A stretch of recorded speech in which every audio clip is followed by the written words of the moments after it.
Boa tarde a todos e todas. É com muito prazer que temos nossa sétima sessão do curso Transformação, Corporeidade e Afeto na criação do conhecimento acadêmico em tempos de crise. Este é um curso que temos preparado dentro do Departamento de Ciências Sociais da Universidade Federal da Paraíba, a doutora Patrícia Pinheiro, minha colega, e eu, Maria Helena Martínez, professora visitante da UFPB no Departamento de Antropologia. E vou passar a palavra para a doutora Patrícia para apresentar nossa convidada do dia de hoje. Sejam todos bem-vindos e bem-vindas. Obrigada, Maria Helena. Um prazer, então, dar continuidade a essas atividades.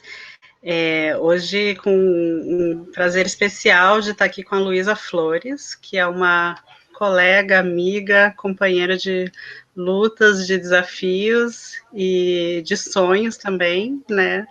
A Luísa é professora do Departamento de Antropologia da Universidade Federal do Amazonas, a UFAM, e fez o doutorado em Antropologia Social no Museu Nacional, trabalhando com antropologia das populações afro-brasileiras. E aí tem trabalhos super interessantes sobre cosmopolíticas, teorias de contramestiçagem e também uma relação com os debates feministas. A Luísa participa do NANCE, que é o Núcleo de Antropologia Simétrica do museu, e do GEAFRO, Grupo de Estudos Afro do NEAB da URGS, e do Núcleo de Estudos Afro-Indígena da UFAM, NEAI. Então, Luísa, seja muito bem-vinda. A ideia dessas atividades que a gente está fazendo é de um abraço antropológico, então sinta-se abraçada, que mesmo que a muitos quilômetros de distância, nós estamos de alguma maneira conectadas, né, e te passo a palavra, a gente segue depois a conversa, o debate, a gente vai ter algumas perguntas também, então, seja bem-vinda. Muito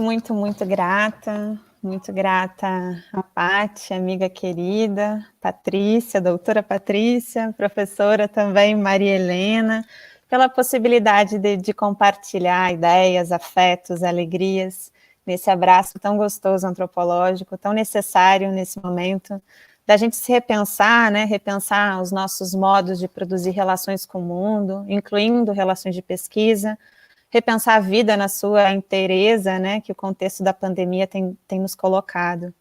E nada melhor do que repensar as nossas relações com o mundo ao lado daquelas e daqueles que estão nesses movimentos de resistência há tantos séculos, criando estratégias de luta, criando outros mundos possíveis. E ao lado daquelas pessoas que fazem cotidianamente a comunidade quilombola Morada da Paz, que eu vou desenvolver a minha fala. Comunidade pelo qual eu nutro relações de profundo respeito, profundo amor e de aliança, e com quem eu desenvolvi a minha pesquisa de doutorado, que é um pouco do que eu vou compartilhar aqui. Foi com a Morada que eu reaprendi algo que tantos outros povos ensinam, de que a palavra é magia, e por isso ela demanda muito cuidado.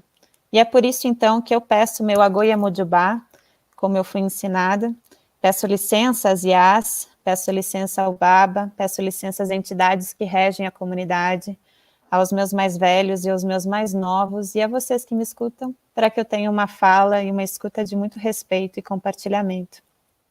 Bom, no momento em que eu estava produzindo esse material para minha apresentação, eu percebi que eu tinha proposto algo amplo demais para uma fala.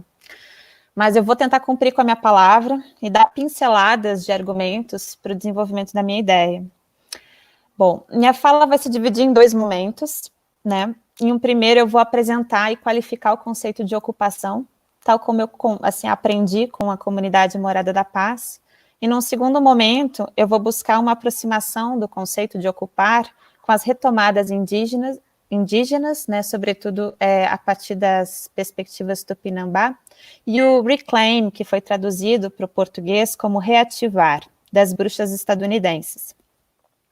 Eu sugiro pensar essas 3 práticas como receitas que nos ensinam diferentes formas de resistência e de cuidado. Enquanto eu vou falando, algumas fotos que acompanharam a tese vão ser passadas, né, aleatoriamente na tela. Pode adicionar as imagens. Bom, eu vou continuar falando. Bom, a Morada da Paz é uma comunidade quilombola que foi certificada em 2016 pela Fundação Cultural Palmares, situada no interior do Rio Grande do Sul, na zona rural do município de Triunfo. É uma comunidade composta por, em média, 30 pessoas, com crianças e adultos, e majoritariamente por mulheres negras. O que dá sentido de comunidade para as pessoas que ali vivem é a espiritualidade que vivenciam. Uma espiritualidade denominada afro-budígena, porque articula elementos de 3 diferentes matrizes, né? O xamanismo mbiá-guarani, o budismo tibetano mahayana, práticas de matriz africana, como batuque e umbanda. A Morada é uma comunidade quilombola e também uma comunidade de terreiro. Todos que ali residem são filhas e filhos de mãe preta. E mãe preta, que é uma preta velha, que orienta e guia os passos da comunidade e de todos os seus membros, e de seu sete, também conhecido como Exu Rei, senhor que abre e cuida dos nossos caminhos. Reverencia, portanto, o culto aos orixás, que são divindades africanas, também concebidos como forças que se manifestam no mundo.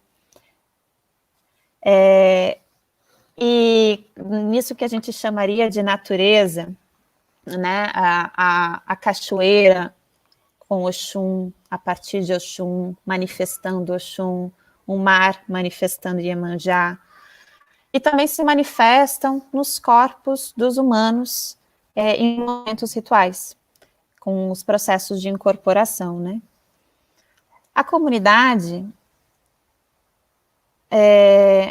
as imagens estão... Bom, vou continuar aqui.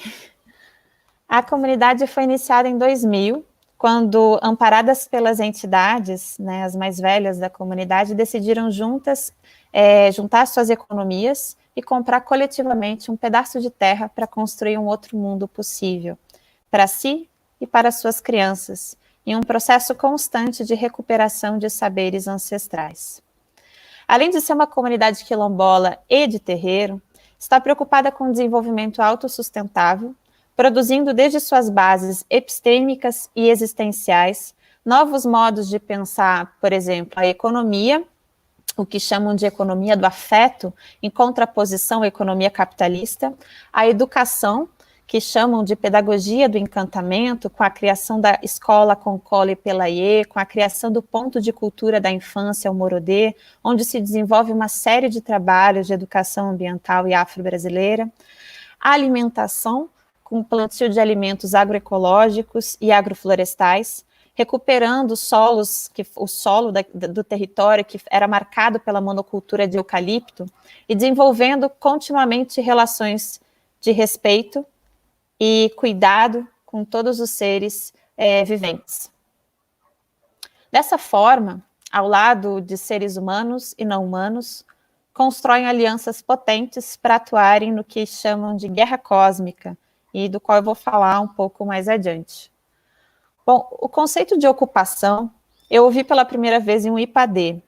IPADê é como a comunidade denomina as rodas de conversas e partilhas de conhecimento. São espaços de escuta, de fala, de acordos, de decisões estratégicas para a comunidade, como parecido com o que Mariana Moura falou das assembleias zapatistas, né? Esse IPADê específico foi um espaço de partilha que aconteceu dentro do território da Morada da Paz, com alguns visitantes que realizavam ali uma vivência. Esses visitantes eram pessoas antigas no movimento negro da cidade de Porto Alegre, que é a capital do Rio Grande do Sul, e que constituíam um coletivo de atuação política na cidade. Quando um dos membros se apresentou, comentou que buscava aquela vivência no território, pois compartilhavam com a Morada um desejo de valorizar o comunalismo e o saber ancestral.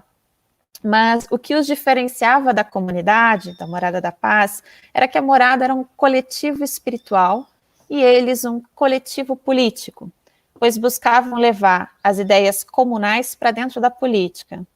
Foi então que Yashodan, Yalaxé, mestra da comunidade, respondeu a ele, entre aspas, né? Mas nós somos sujeitos políticos, não se trata de política partidária, mas é política.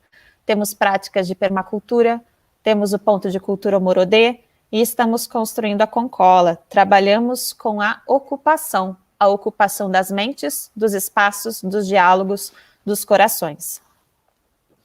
Meu interesse nessa conversa e no conceito de ocupação, que já havia sido falado por Mãe Preta em uma das suas orientações para a comunidade, é o fato dessa ideia romper com uma separação moderna demais, ocidental demais, entre política e espiritualidade. E isso me parecia muito potente. Na época em que esse diálogo aconteceu, em 2016, as escolas públicas estaduais de muitos municípios do Rio Grande do Sul e do Brasil foram ocupadas por estudantes secundaristas que exigiam do Estado atenção à educação básica. E muitos de nós, integrantes da Irmandade, da corrente espiritual da comunidade, participávamos ativamente desse processo, né? Tinham professores de escola pública, estudantes de escola pública ou de universidades, pessoas, né, participantes que foram fazer oficina nos colégios, enfim, vários tipos de atuação.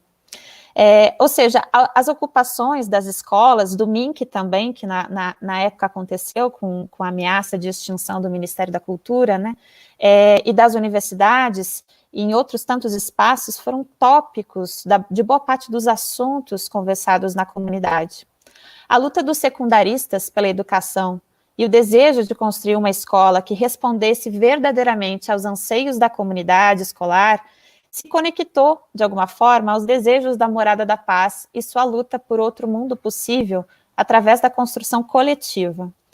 Na Morada, a ideia de ocupação se articula a esses processos que estavam acontecendo, mas também se articula a outro processo, oriundo do pensamento e da prática afro-religiosa do Batuque, religião de culto aos orixás muito comum no sul do Brasil, que compreende a ocupação como processo de incorporação do adepto da religião pelo orixá, né? É comum se dizer que o orixá ocupa seu cavalo, ou ela, a médium, a iniciada, está ocupada pelo orixá, está incorporada com o orixá.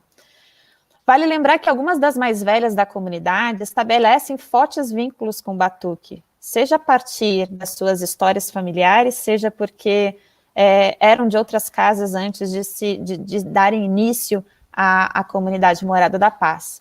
Traziam consigo, então, esses conhecimentos. E é na encruzilhada entre essas duas